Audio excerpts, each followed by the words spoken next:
So I just saw Joker Folie do, and this movie was extremely fucking mid and disappointing. It's easier to start with what's good about this movie rather than what's bad, so let's start with that.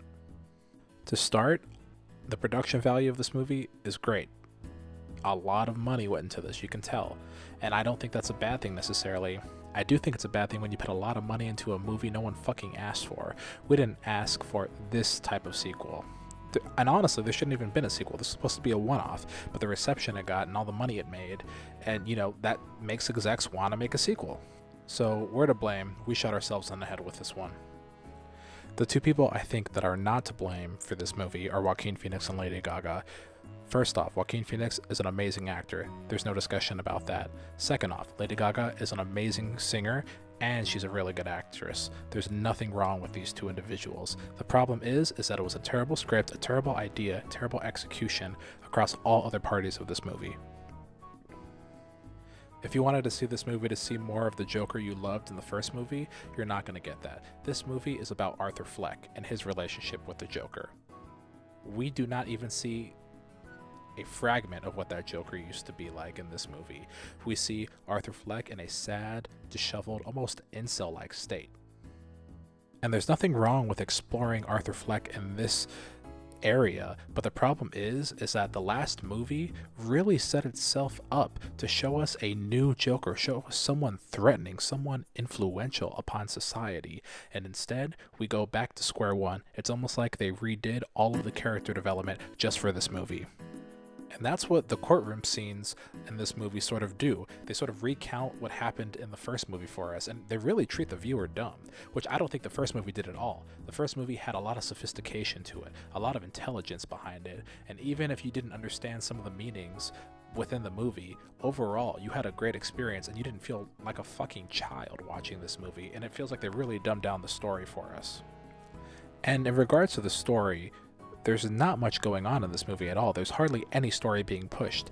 It's essentially Arthur Fleck being bombarded and berated in a courtroom, which is fine. I think that's a great angle to go at.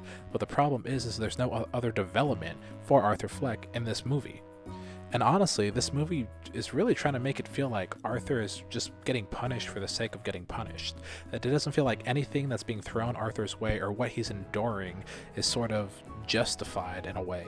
There's certain actions that happen to Arthur via a prison guard altercation that, in my opinion, I think they should have explored more. It's sort of just alluded to in a passing scene, and that's sort of it.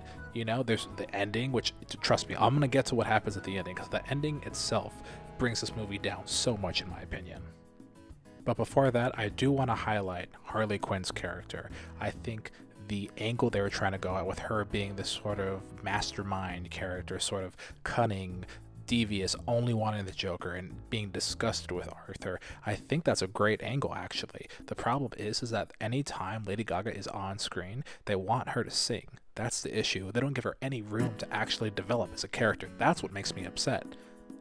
So much of what makes Harley Quinn great is her relationship with this horrible person that we know as Joker, and I feel like they can't even really explore that because most of the time it's filled with pointless musical scenes. And guess what? A lot of these musical scenes don't really relate to the story. It sort of like throws us into, this more imaginative place, and I don't mind that. They did that a little bit within the first movie. I totally understand why they're doing that, but the problem is there has to be some form of connection because it really feels meaningless half the time.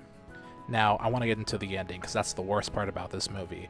Without getting into too many spoilers, the Joker escapes. That's all I'll say. And he's going after Harley Quinn.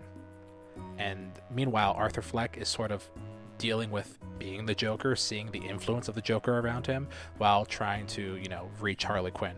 Basically, she ghosts him. That's all you need to know. He ends up somewhere, and guess what?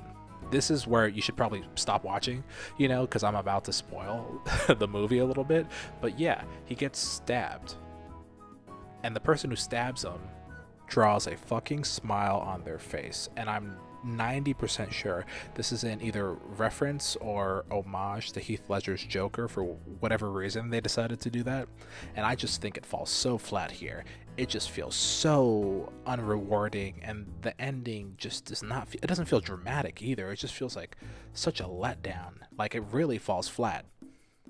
Like, yes, I'm aware that they're trying to make a point that the Joker is more than just an individual, and that the Joker's impact on society, when taken to an extreme, which humans tend to do, can just be devastating to the society. And I understand that, I really do, but I don't think they did this well. It really doesn't feel well done. It just feels like, oh, okay, yes, we are Joker now. So before you decide to go see this movie or not watch it, and before you hear my rating, I think it's only fair we hear the other side. So I handpicked, on Google, a few of my favorite ridiculous 5-star, 4.5-star reviews. So let's read them. The general public is too dense to comprehend what a brilliant piece of art this is. I'm convinced that the ones who dislike this movie are the ones who like cash grab, CGI, and no thought into character sets, designs, music, costumes, etc. type of films. It was a change of pace in cinema I've been yearning for this year. It's as if people didn't watch the first one. It's not an action movie, bro. Don't go in expecting that. Go in with an open mind, wanting to experience a film that makes one look inwards at society, the justice system, and how this may relate to the society we live in. I'm being for real. Trust me, LOL. 9 out of 10 movie. I don't know about y'all, but you know what? I might trust them. Like, maybe I'm wrong. Maybe the Joker sequel wasn't a complete fucking cash grab. Like honestly, I'm starting to get swayed, so let's keep looking. This will again win multiple Oscars. DC is setting the tone right this time, taking us back in time, but setting the stage for humongous thrill that's coming. When newcomers to DC movies say, "What nonsense, the joke's on you, buddy," they don't understand what literature is, just like humans. It's ever evolving. Alright, y'all. Sorry to try and keep y'all from evolution. I'm getting swayed though, let's keep looking. Joker Folie Deux is more than a sequel. It is a masterful deep dive into the psyche of its characters, enveloping the audience in a world of chaos, artistry, and human frailty. This continuation of the Joker's journey is one of the most captivating character studies in modern cinema, and it does so by blending the grotesque with the beautiful, the madness with the melancholic. Todd Phillips' vision goes beyond traditional comic book adaptations, presenting a visceral, cerebral narrative that solidifies the Joker as one of the most complex villains in cinematic history. Y'all, I'm just not saying Todd Phillips' vision. I think that's what it is. I think Todd Phillips needs to give me his eyesight. Maybe if I had his eyes, I'd see how good this movie is, because I don't think I'm going to see it otherwise. But here, let's look at one more. This was a brilliant movie. The people that didn't like it just don't understand it. I'm writing an essay on why I loved it right now. It's way too long to fit into the comment section. I haven't fully formulated my ideas around it yet. Only a few people will get this movie.